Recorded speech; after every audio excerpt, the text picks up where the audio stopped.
All right, hello once again, Jeff Scott of Rankin Technical College, and as part of the Rankin Technical College Application and Website Development, or AWD1111 database-driven web development course, I've been doing a series of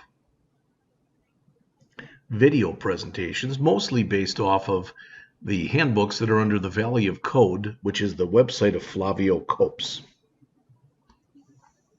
I've done several on client-side JavaScript, did this for server-side JavaScript, but before I jump into React, I decided to go over and at least start by going into the ExpressJS.com website. Okay, now I'm on the second page here of the FAQ, or Frequently Asked Questions page, and it says, how should I structure my application? And it says there is no definitive answer to this. The answer depends on the scale and the team that is involved. To be as flexible as possible, Express makes no assumptions in terms of structure. Well, that should make sense to you because if you remember, it said it was unopinionated and minimalistic. All right.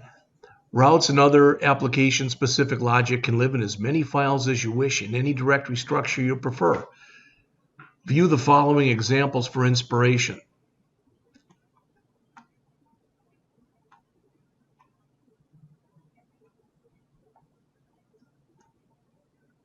I'm not sure what they're really trying to show right there.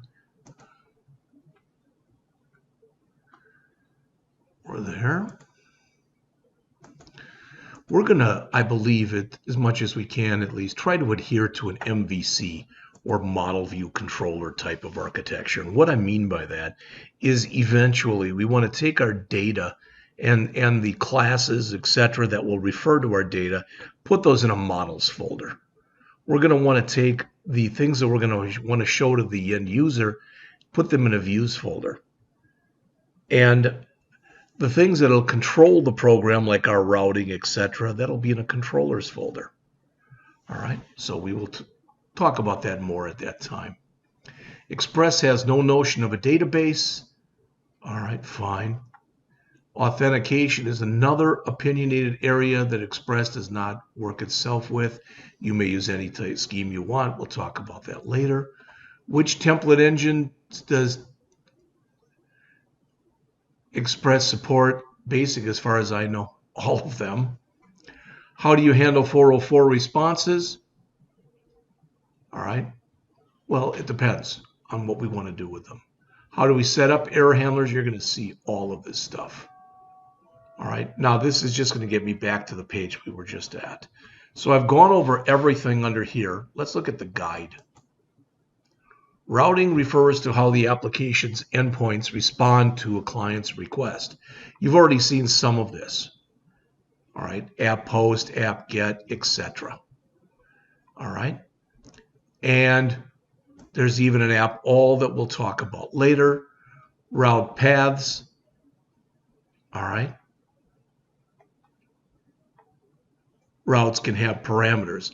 But I want to tell you, as far as a path, okay, really taking everything and putting all those paths into our app.js file as they are right now probably isn't the most beneficial way of doing that. And what do I mean by that? It's not that there's anything wrong with it. We only have 4 or 5 pages, so it's not a big thing. But what if we had 100 different pages on this website? Would we really want to put 100 different routes inside of that app.js file? I'm saying I don't think so. All right, when you use Express, you're going to be using middleware.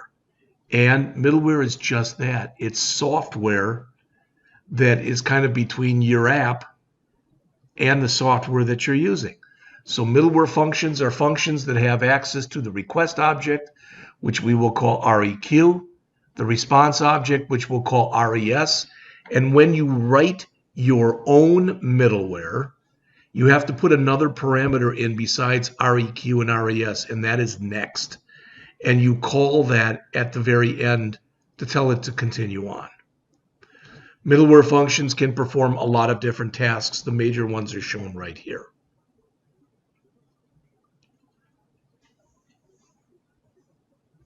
If the current middleware function does not end the request response cycle, it must call next to continue on or pass control. So you can see that's right here.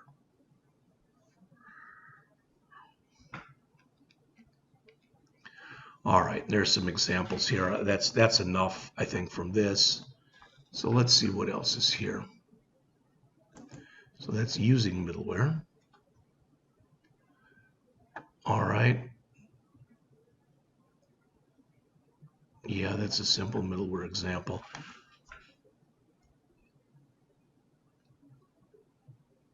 All right. So they've got some stuff in here overriding the Express API using template engines. All right. There are different engines you can use, such as Pug. All right. There are other ones. There's Mustache. There's EJS. And we'll probably end up basically in here using just one. I have been in the past, I have used EJS because it's basically it's the most JavaScript-like. All right. So let's see.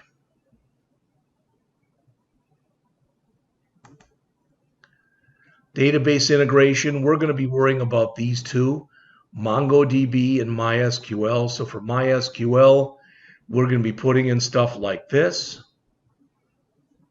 All right. Now, you wouldn't typically put this stuff right here. You wouldn't put that into an app.js file. Why? Because it has things in it like a password, the name of your database, the name of your user, the name of your password. Probably put that into like your .env file. But here we're connecting. All right. And here's a similar thing with MongoDB. And we're going to end up using something with MongoDB that's referred to as Mongoose. I'm not going to talk about it right now. All right. For the advanced topic, again, template engines. Here's some more stuff on those engines. I'm not going to go into this anymore right now. All right. All right. Let me pause for a minute and think about where I want to go next here.